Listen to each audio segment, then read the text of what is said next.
here we talk about the cross view, and yeah, so this is the beginning of the discovery of the electron. So this is one of the experiment, and then we'll show another experiment called the Hall effect later, a few pages later. So here it says so for the cross view, which means that we have two fields which are perpendicular to each other. So here it says if a charged particle moves through a region containing both E field and B field, then it can affect both by both electric force and magnetic force.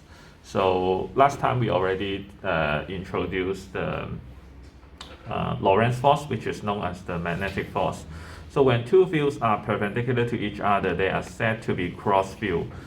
So here in this figure, you can see E field is generated by this parallel plate. So this is positive charge, this is negative charge. So the E field is pointing downward, as shown in the blue arrows.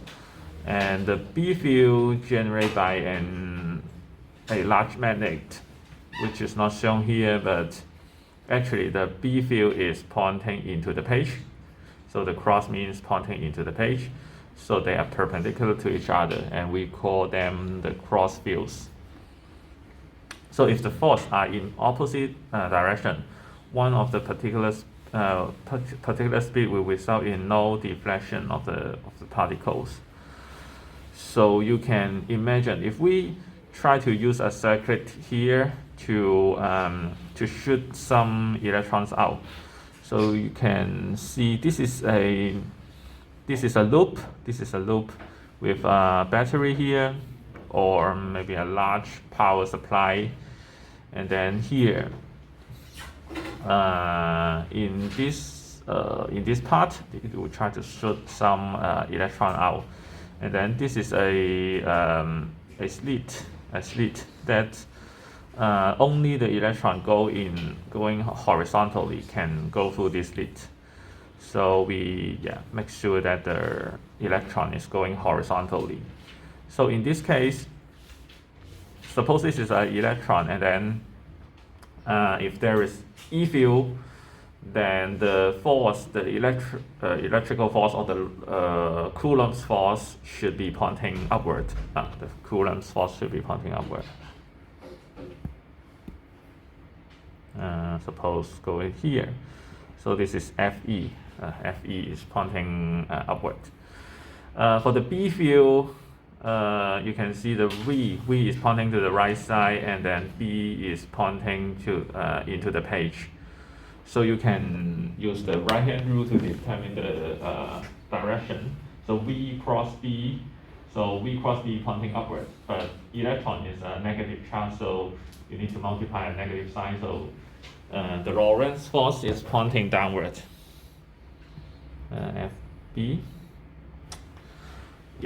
So with a specific ratio between the E field and B field, then these two forces may cancel each other perfectly, but you need to tune the magnitude of the B field and E field so that they do not necessarily cancel each other. If one of them are larger than than the other, then the electron may go like this or go like that.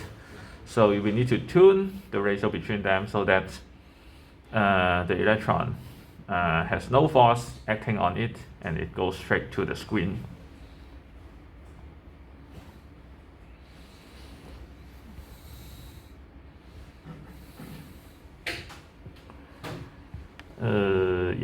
So here we talk about a very important effect called important experiment called the Hall effect. So as we just discussed, a beam of electron in vacuum can be deflected by magnetic field, and can the drifting conduction electron in a copper wire also deflected by magnetic field. So here it mentioned that this tube is a vacuum pipe, which means no air inside this region.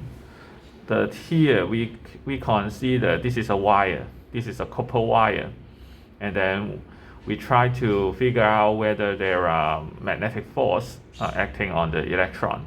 So in 1879, so the 19th century, Hall, a 24-year-old graduate student at Johns Hopkins University, showed that they can.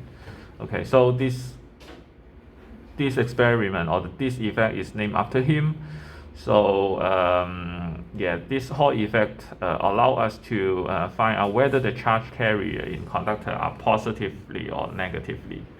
So, and the answer is with this experiment, it tells us that the charge carrier inside the wire should be negative charge. Before that, we don't know. The physician consider the charge carrier positive charge, so that they define the current direction like this way. And now we know there should be electron moving in the conductor. So the direction of the electron movement should be opposite to the conventional current direction. Okay, so beyond that, we can also measure the carrier per unit volume in the conductor. Okay, so here we try to just take a look at this figure. Okay, so here we consider we have a cross field. No, not cross field. We have magnetic field pointing into the page, as shown in the green arrow. Just look at the left figure first. So we have a B field pointing into the page, and of course it's uniformly. Okay, so now we assume the conventional current direction is pointing downward. So there may be two cases. One way is there may be some positive charge going downward, or maybe there are some negative charge going upward. Before considering this magnetic field, maybe both of them are okay for this current direction. So let's take a look at the correct one first. We assume it should be the electron. So now we consider electron moving upward. So there is a Vd, the drift velocity for the electron. Okay, so in this case, there should be Lorentz force acting on the electron moving as the velocity and the B field are perpendicular to each other, so that we can see V cross B. V is pointing upward, and then the B field pointing into the page, so V cross B pointing to the left side. So this is the direction of a V cross B, like this. And this is a negative charge, so FB point to the right side. In this case, the electron will tend to go to the right side, And in that case, as there are no charges accumulate, no excess charge on the wire, so it should be neutral, electrically neutral. But due to the Lorentz force, there are some negative charge accumulate on the right side. So at the same time, same amount of positive charge should be accumulated on the left side. And in this case, there are some positive charge on the left side, some negative charge on the right side. This induced charge will generate some E field inside this copper wire. So it generates a E field point to the right side, because this is positive, this is negative. So we assume, and we also assume that the charge are uniform distributed. So the E field point is pointing to the right side. In this case, suppose there's an electron here. So E field point to the right side, so the electrical force or the Coulomb's force should point to the left side, as shown in here. So there should be FE point to the left side and FB point to the right side. And the point here is the B field is fixed. But so at the beginning there is no E field, so the negative charge start to accumulate more and more on the right side to make this E field stronger and stronger. So up to a point, Fe will be larger and larger until Fe is equal to Fb. Then there will be no force acting on the electron anymore. Then it's somehow like a stability condition. So there will be no additional force accumulating on the right side. So this is the steady state, or I say. So so this is so-called the Hall effect. And then in this steady state, we can try to measure the potential difference. The potential difference. The potential difference between the right side and the left side. So we have a potential difference across the left surface and the right surface. And this is so-called the Hall effect potential difference. The Hall effect potential difference, which is this one. Okay. So the setup is simply like this. So if we assume the charge carrier is a negative charge, then it will be stabilized like this. And of course, after this argument, I will try to explain why it cannot be a positive charge there. Okay, so let's move on to see some more details about the Hall effect first. Okay, so here, suppose we have a potential difference between this side and this side. We have a V across the left side and right side. So this is V, and then the E field is also uniform. So, and the thickness of the wire, maybe the width of, is D. So we have a V equals E times D. And then now it is in equilibrium conditions, which means that Fe should be equal to Fb in magnitude. Of course, the direction is in opposite side. Okay, so we have QE is the Coulomb's force, QVB is the Lorentz force. So here, of course, we can just simply cancel Q. We have E equals Vd over B, Vd times B. And then in pure physics chapter, we know that J equals NeVd, if you still remember. And then A is I over A. This is the current density. This is the current over the cross-section area. So A is the cross-section area. Cross-section area means here, the cross-section area. Okay, so we can just try to eliminate Vd, which means that we try to plug this one into here, plug this one into here by maybe just multiply these three formula together. So the left side we have VEVD, VEVD. On the right side we have ED, VD B, and then multiplied by I over NEA. So on the right side, on both sides we can cancel VD, cancel E, like this. So on the left side we have V remains, and then on the right side we have dBi over NEA, like this.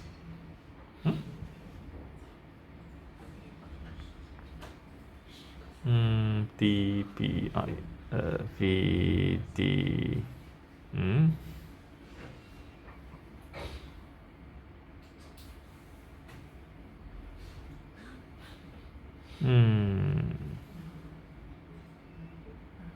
VDE. Oh, not actually like this. We let me see. VD. 这个 D. Oh, yeah. Oh, and also here we have L equals A over D. L equals A over D. So we can have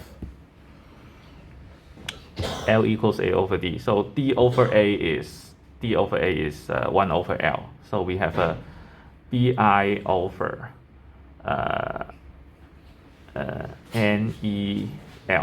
NEL. So finally we can get N equals BI over VLE, which is actually this one. So with this equation, we can try to calculate the small n, which is the density of the charge carriers. And on the right side, we have the B. B is the magnetic field. Of course, we should know how large it is. And then the current, we can also measure it with an ammeter. And then the potential difference, we can also measure it with a voltmeter. And then L is just the thickness of the strip. Thickness from A over D. The thickness, which means thickness. Cannot show it here because the cross section is A, the D, so the thickness is perpendicular to the page, which cannot be shown here. So L, and then with this, and also E is the elementary charge, which should also be known. So on the right side, all the variable can be measured or just a constant. So we should be able to calculate N using this equation. And also we can have just these two equations to derive this one, which means that we just use the first two equations multiplied together.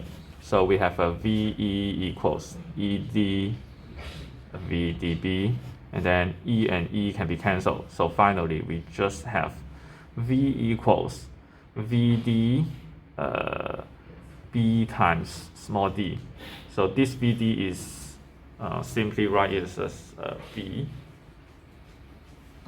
So this is the Hall effect potential difference equals the velocity, the drift velocity of the charge carrier, and then times the B field times the width of the strip. Okay, so before we talk about the sample problem, let me tell you that if the charge carrier is positive, then what will it be? So suppose now the charge carrier is positive. We just change the color. So now the argument is if it is positive, so there are positive charge going downward. Then in this case, VD is pointing downward.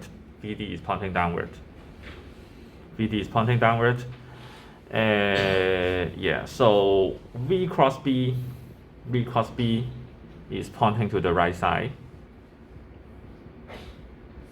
V cross B is pointing to the right side.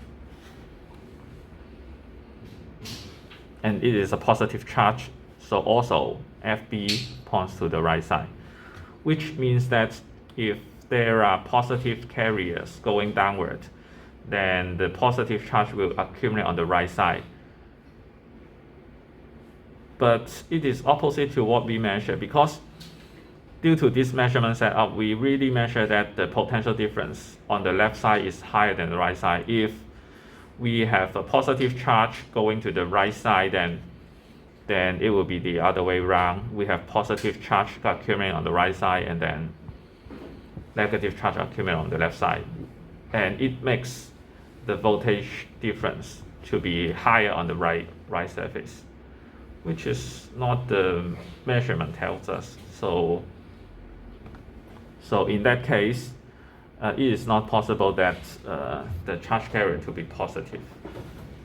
And that's the main point for the Hall effect telling us.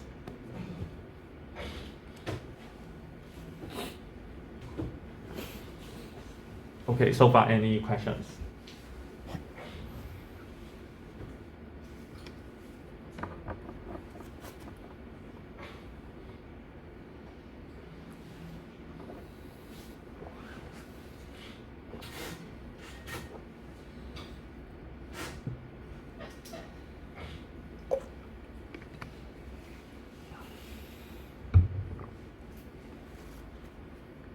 Okay, so here let's talk about this sample problem.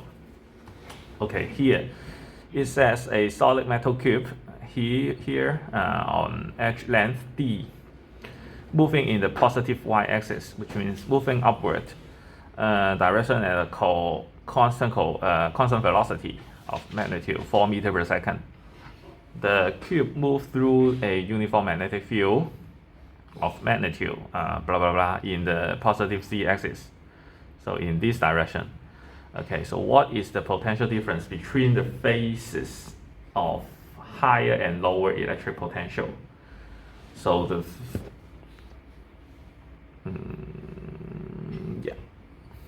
so this should be part A. This should be part A. Okay, so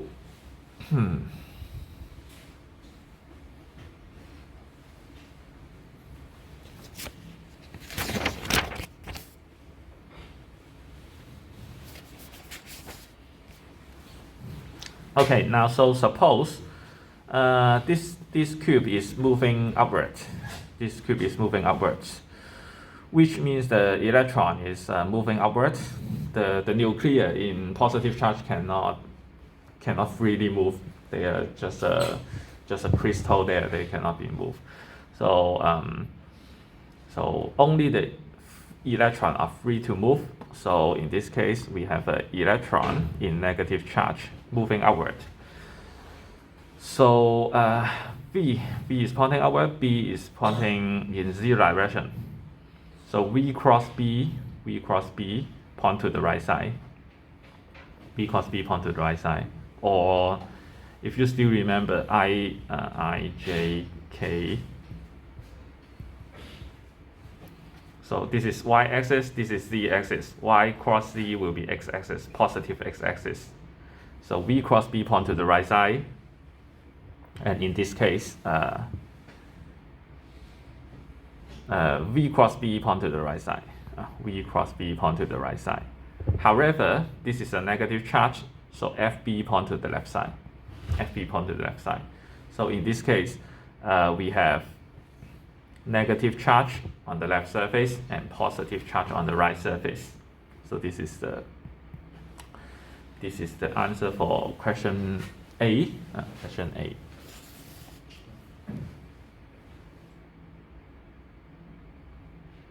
Okay.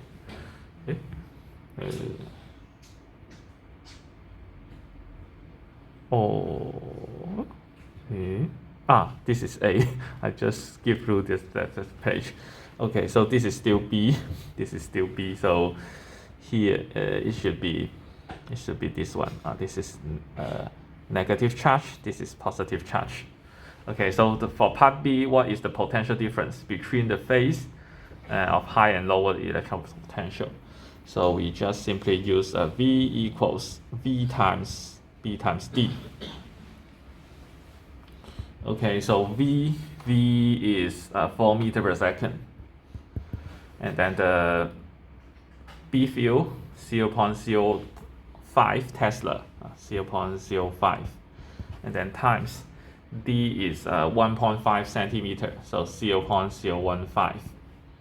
Okay, so yeah, so it is nothing but a 3 millivolt, 3 millivolt, not a large voltage, but it cannot be, it can still be measured by the voltmeter.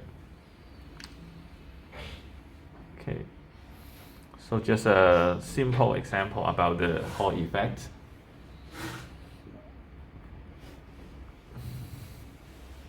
Okay, so next part is about the circulating charge particle. So yeah, so here we still assume we have a cross field in this region. So it says a beam of electron is projected into a chamber by the electron gun G, which is this point. This point we have an electron gun. So this white locus shows how the electron move, like this. It should be a whole circle, but this part is more clear. Okay, so the electron enter the plane of the page with velocity v, and then move in a region of a uniform magnetic field B direct out of the plane. So the B field is pointing out of the page, and then at the very beginning, the velocity is point to the right side. Okay. So yeah. So this is V. B is pointing out of the page. So you can see for this point, V cross B, V cross B, V cross B, V cross B should be pointing downward. And yeah, and in that case, FB pointing upward, like this. Or for this point, so it will try to turn around like that, and then, for example, at this point, the velocity is the tangent line, so V point to upper right. So in that case, V cross B point to this side, and then FB point to this way, and for this point, V pointing upward. FB point to the left side. So this force always point to the center of this circle, and then the distance between the electron and this point should be a constant. It should be a circle.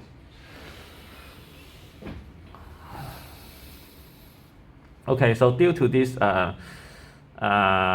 magnetic force, or the Coulomb's, the Lorentz force. So this deflection causes the electrons to follow a circular path. So a circular motion.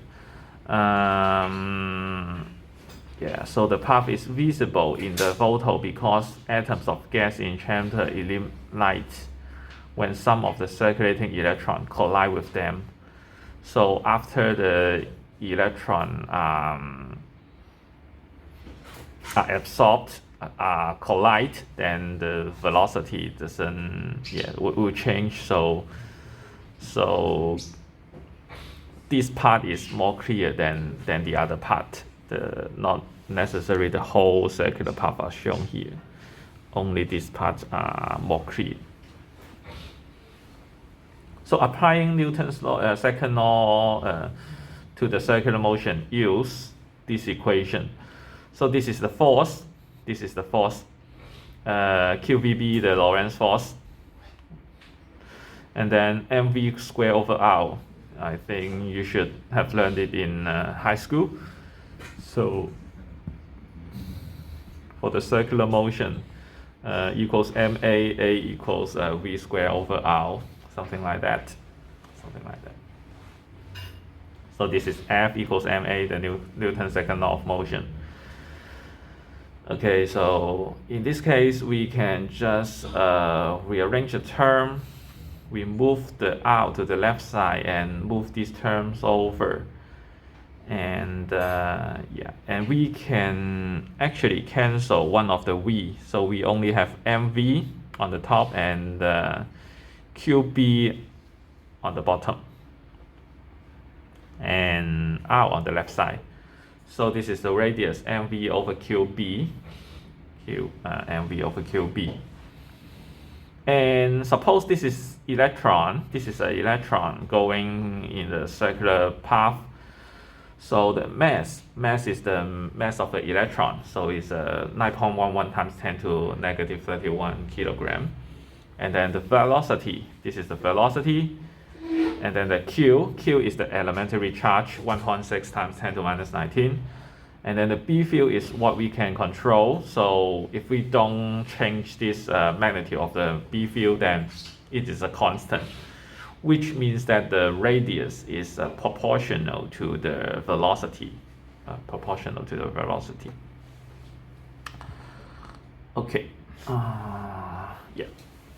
So let's see this sample problem. So an electron with a kinetic energy 22.5 eV moves into a region of uniform B field of magnitude, this number. The angle between the direction of B and the electron velocity is 65.5 degrees. What is the pitch of the helical path taken by the electron? So yeah. Okay, so I think 2 years ago, one of the midterm exam problem is about this one, and then some of them still don't know what is the pitch. Yeah, so just pay attention to this. And so this is a helix line. Because the B field in this figure is pointing upwards, and then the velocity of this charge electron, why is it positive? It should be negative, right? It should be negative, right? An electron with it. Yeah, I think the figure is not really correct. V cross B. Let me see, V cross B. But this is, yeah. So this figure is correct, but this is positive charge. So if this is a negative charge, it should be rotating counterclockwise, something like that, I think. Yeah, so yeah, I mean, here it shows a positive charge. So this V perpendicular, V cross B is pointing in this direction. So if it is positive charge, then this locus is correct. But for this question, it said this is an electron. So if it is positive charge, then it should rotate like that. Okay. Yeah. So we just follow this figure, it will be fine. Even though only the direction is reversed, but the number should still be correct. So here the point is that the velocity of this charge has an angle, not necessarily perpendicular to the B field. So you can decompose it into two directions. One component is perpendicular to the B field, and other component is parallel to the B field. So we have V perpendicular and V parallel. Okay, so in this case,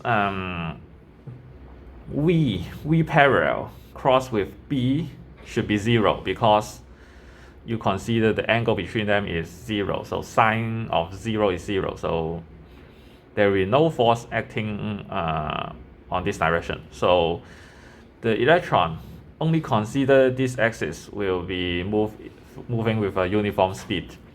However, for V perpendicular, V cross B, the angle between them is 90 degrees. So you can imagine, suppose this is a positive charge, then there will be a force pointing to this side. There will be a force pointing to this side to make it moving in a circular path. Okay, so in that direction, it is moving uniformly. So, and in this plane, it is a circular motion. So when we add them together, it will be a helix line, 螺旋线, helix line. So when we consider the circular motion, for this point and this point, at the same projection, this distance is called the pitch, or this distance. When you consider the circular motion and you look from the bottom, it is like it moved from here like this, go to here. But if you just watch it from the top, and then at this point and this point may collapse to a single point. So consider the same point when you watch from the top, and then the distance between the two adjacent points we call the pitch. So here we try to find the pitch of the helix path. Okay, so here first we try to find the velocity first, because we know the kinetic energy. So we know the kinetic energy is half of mv squared. So K is half of mv squared. So we have V equals 2K over m, and then the square root for the whole term. So we have a 2 times 22.5 EV, and then times 1.6 times 10 to minus 19 to convert it back to the joule. And then all over, suppose it's an electron, it is 9.11 times 10 to minus 31, square root for the whole term, and then it is 2.81 times 10 to the 6 meter per second. Okay, so we consider the pitch is V parallel times the period of the circular motion. Okay, so V parallel should be V times cosine of phi. Phi is this angle. So V parallel is V times cosine of phi. And then for the t, we know that R is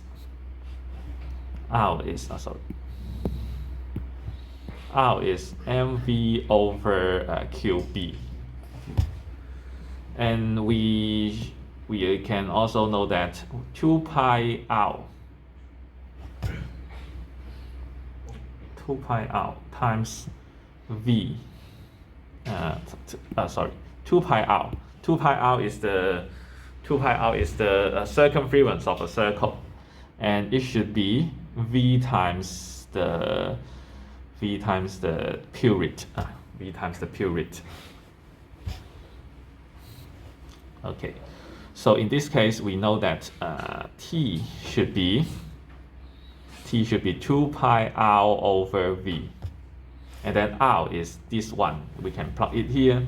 So we have 2 pi over v times mv over qb. So v and v can be cancelled. We have here 2 pi m over qb.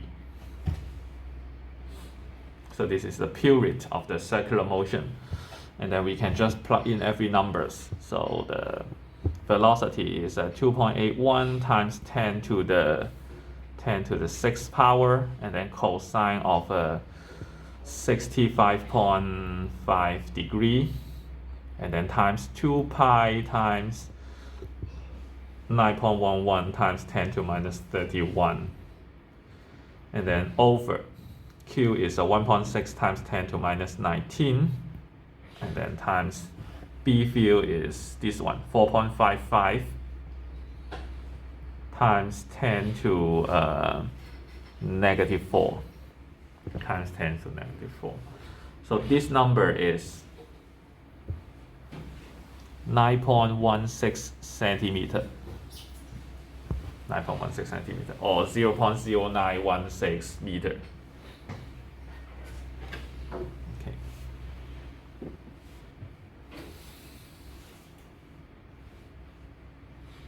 So in order to find the pitch, we need to know the period and also the velocity.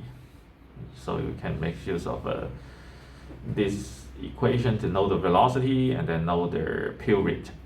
And then the period is related to the speed.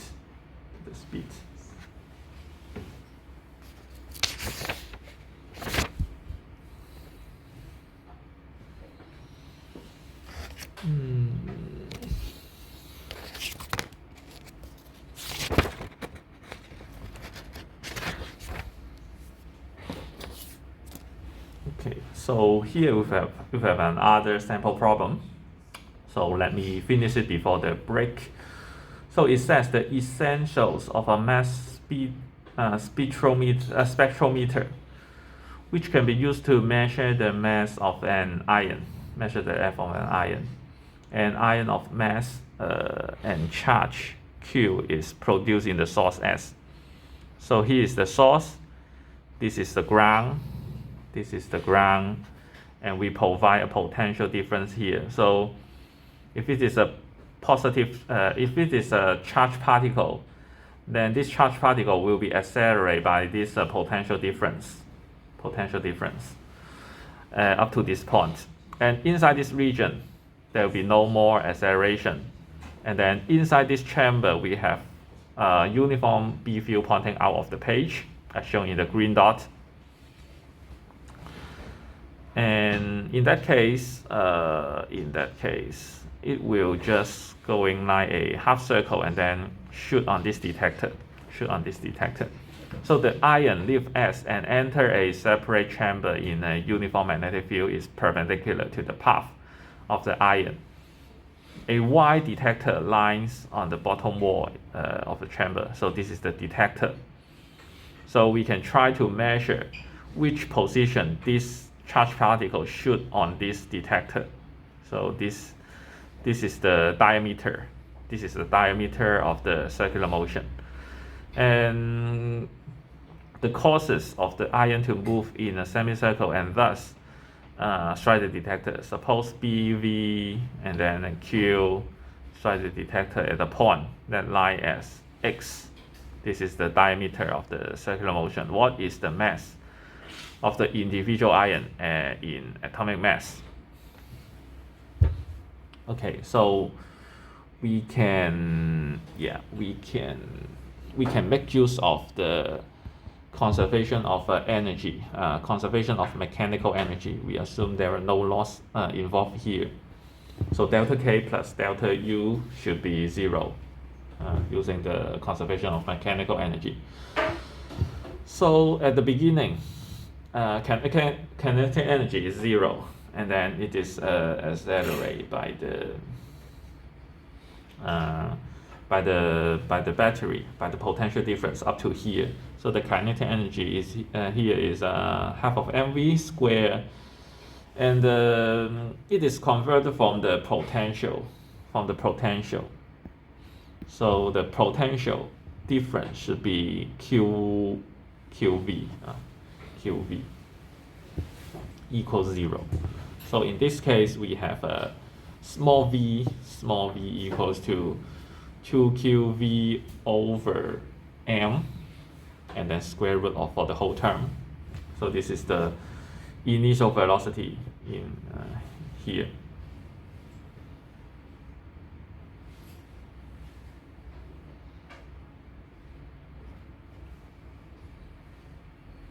And then inside this region, it is accelerated by the Lorentz force. So it moves in a circular path.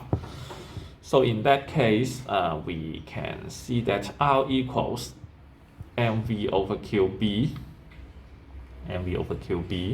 and then in the previous page we know that v is square root of 2qv over m, like this. Okay, so we can just move this q inside, so make it q squared. So it becomes, and also we also make move m inside. So we only have 1 over b outside, and then square root, and then it becomes 2mv over q, like this. Because q moving in become q squared, and then cancel with this q, and then m moving in become m squared, cancel with this m, so we have m over q. Okay, so here x is the diameter, so it should be equal to 2r, which is 2b over square root of 2mv over q. And in that case, finally, we would like to find what is the mass of this, what is the mass here. So we try to rearrange this equation. It becomes m equals x squared, and then b squared, and then q over 8, because we have 2 squared times 2, which become x, and then v. So you just square both sides and then try to move over the terms to make m equals to something, which is this term. So we can just plug in every numbers. So x is 1.6254 quantity square, and then times b is the first one, 80 times 10 to minus third power, and then square, and then times q is this one, 1.6022 times 10 to minus 9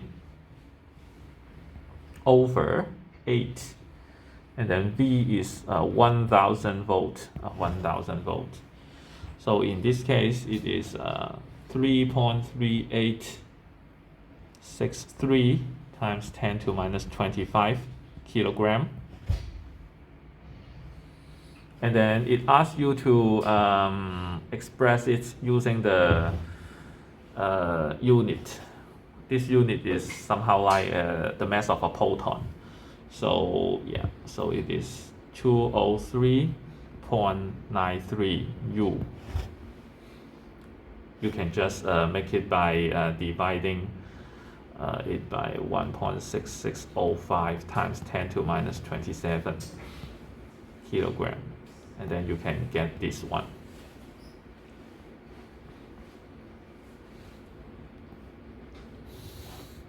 So with this number, you can be able to guess how many protons plus neutron are in this particle, right? This particle.